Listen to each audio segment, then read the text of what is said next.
Rails 3.1 has finally been released. To get a nice overview of the changes, check out the Rails 3.1 release notes, which I'll link to in the show notes. And also be sure to check out the past episodes that I've done on 3.1. But here, though, I want to focus on upgrading a 3.0 application to Rails 3.1. And the application I'll focus on upgrading is this application right here, the Railscasts site. First of all, here are some steps to help prepare your app for the upgrade. First of all, make sure you're using the latest version of Rails 3.0, which is currently Rails 3.0.10. If you have an older version, first upgrade to this version. Next, if you have a test suite, make sure it completely passes under this version of Rails with no deprecation warnings. Here everything passes, so let's get started with the upgrade. I like to do it inside its own Git branch. So git checkout branch, we'll call it Rails 3.1. Now upgrading to Rails 3.1 is actually extremely simple. Just go to your gem file and change your Rails version to 3.1.0 or whatever the latest release is. And then run bundle update to get that new version. The only other change I found to be necessary is inside of the development config file. Find the line that says debug RJS and just remove that line. And if we run our specs again, you can see that they're all passing. So that was easy. We can even start up our server to take a look at it. So let's try visiting this. And you can see that that looks good as well. So it looks like everything's working, but this is all running Rails 3.1. Now you may be wondering, what about the asset pipeline we've been hearing about in Rails 3.1? Well, as you can see here in this application, in the public directory here, it still contains our JavaScripts and style sheets. So we're not taking advantage of the asset pipeline at all here. In fact, the asset pipeline is completely optional, and it doesn't take into effect until we enable it. So this is really nice, because if you aren't sure about the asset pipeline, don't let that stop you from upgrading to Rails 3.1. As you saw, the upgrade was completely painless, and the asset pipeline is optional. But if you do want to take advantage of the awesome new features that provides, you'll have to enable it. So let's see what that involves. First, go into your gem file and add the following lines. This is just what's generated by the Rails 3.1 app generator. Basically, you make an assets group and include the asset related gems there, and also the jQuery Rails gem if you want to use jQuery.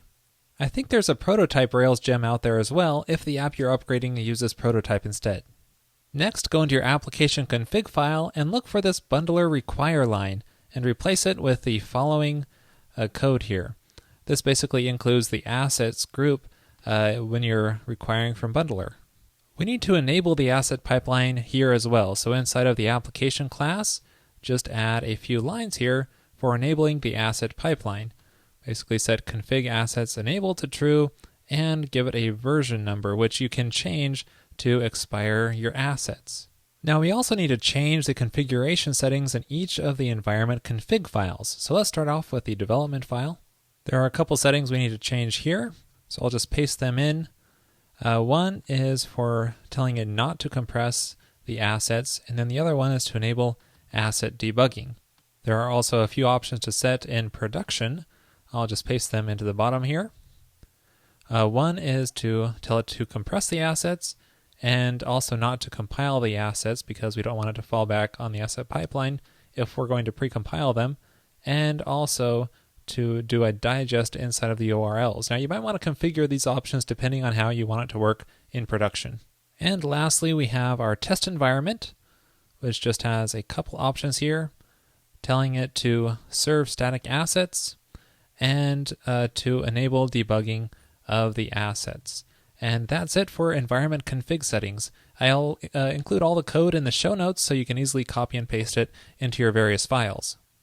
Also, if you have a .getignore file, open it up and add to it the .sas-cache directory here so it ignores that because you don't want to include your SAS cache in Git.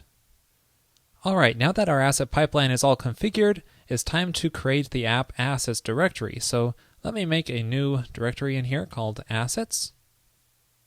And then we can move our images, JavaScripts, and style sheets from our public directory into the app assets directory.